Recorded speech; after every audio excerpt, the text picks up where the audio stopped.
premières accorderies ont vu le jour en France, à Paris 19e et à Chambéry en 2011, sur le modèle de celles implantées au Québec depuis 2002. C'est vraiment tisser du lien. En 2013, les 9 accorderies alors existantes décident de créer le réseau des accorderies de France grâce au soutien de la Fondation Massif, du Secours catholique et de la Caisse des dépôts. Sa mission ?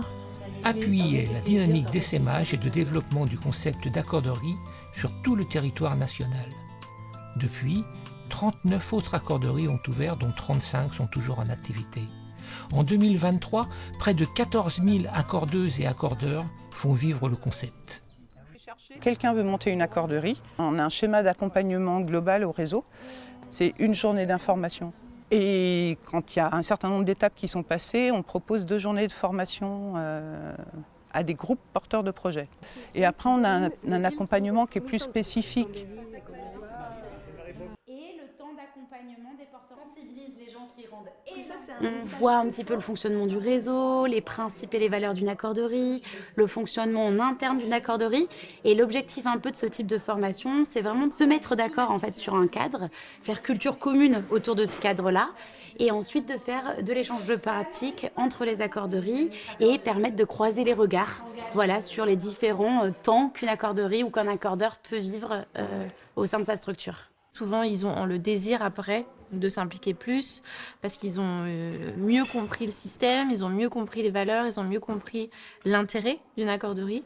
Donc, on peut compter plus sur eux. Et puis nous, ça nous permet d'avoir des relais effectivement puissants parce qu'ils savent mieux parler de l'accorderie. Aujourd'hui, on a à peu près 35 accorderies qui fonctionnent sur le territoire national et on a plusieurs groupes de travail qui permettent de faciliter les échanges de pratiques entre les territoires. Donc l'idée, c'est de toujours faire du lien entre toutes les accorderies. On a différentes commissions de travail qu'on a un peu regroupées par pôle.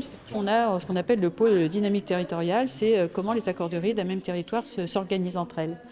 Et donc, toutes ces commissions fonctionnent avec des accordeurs de toutes les accorderies de France.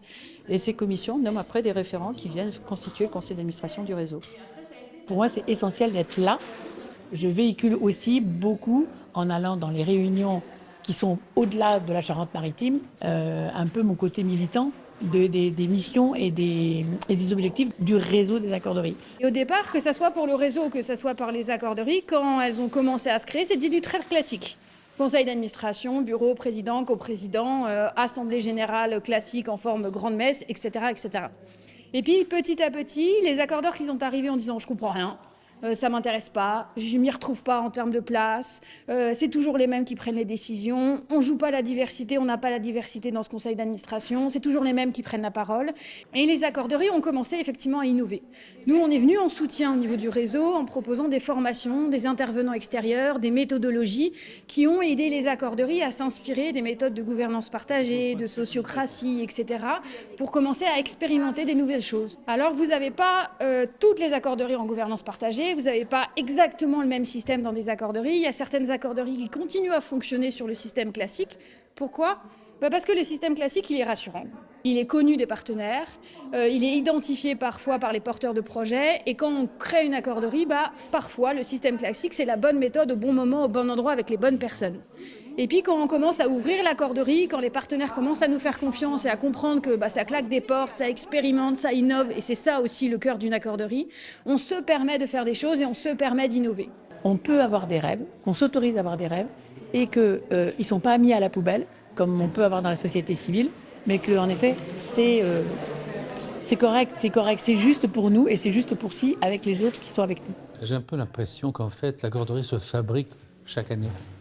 Elle se refabrique chaque année, mais tout ce qu'elle fait et la façon dont elle le fait venir des gens nouveaux.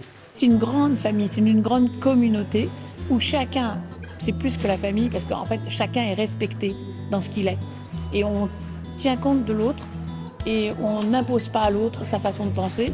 L'autre peut être différent, il peut être différent de moi, mais je peux faire avec quand même sa différence. Et là, ça m'enrichit. Je suis beaucoup plus épanouie qu'il y a 8 ans et 9 ans, ça c'est clair.